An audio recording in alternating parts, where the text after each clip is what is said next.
In this clip, we're going to be considering what we call combined events. And that's where in our consideration of probability, for instance, we might have two dice, a red die and a blue die.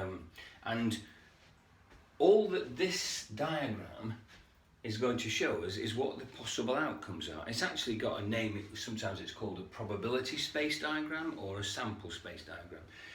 But in simple terms, it just records what can happen. So for instance, if I throw my blue dice first of all, I could get 1 and I could get 1 on my red one. So I could have 1 or 1. If I throw the blue, I could then get 1, but this time I could have 2 on the red, and so on. And you can see how straightforward it is to complete this sample space or probability space diagram. So let's just do another couple of rows. So this time if I throw my blue, it could be 2, and the red it could be 1. This time it could be 2 and 2, 2 and 3, and you can see how this simply fits together. Okay, so that's what we call a sample space for combined events. In other words, where there's a couple of things going on. It's not just rolling one, we're rolling two things. Okay, so that's important because that crops up quite often in typical exam type questions.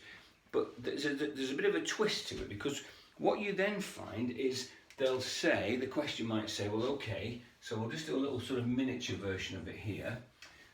They might want you to combine the scores here. So they'll say, what are the combined scores in a sample space diagram? So this time, when you've got your blue and the red, 1, 2, 3. The question won't be, well, what are the options? It's combining them. So this time we've got to add them together. Now just be careful of that.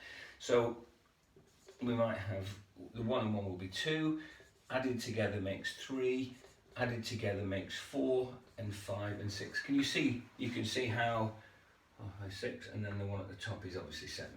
Now you can see how that's working. Now this is important to us because sometimes the question might be what's the probability of rolling two dice and getting a prime number, for instance, or a square number. And that means you've got to make these combinations before you can work out a probability. The other interesting thing to notice, just while we're doing this, is if I've got I've got a combined event, so I've got the possibility of 6 outcomes on the red dice and 6 on the blue, you'll notice when you complete the table that in total our probability is going to be out of 36. Now that's quite interesting. So if you just multiply 6 by 6, that gives us the number of possibilities. If it was, say, a 4-sided spinner and you were doing 2 of those, in that situation it would simply be 4 times 4, so you'd have 16 outcomes. Okay, so combined events, sample space diagrams, or probability space diagrams.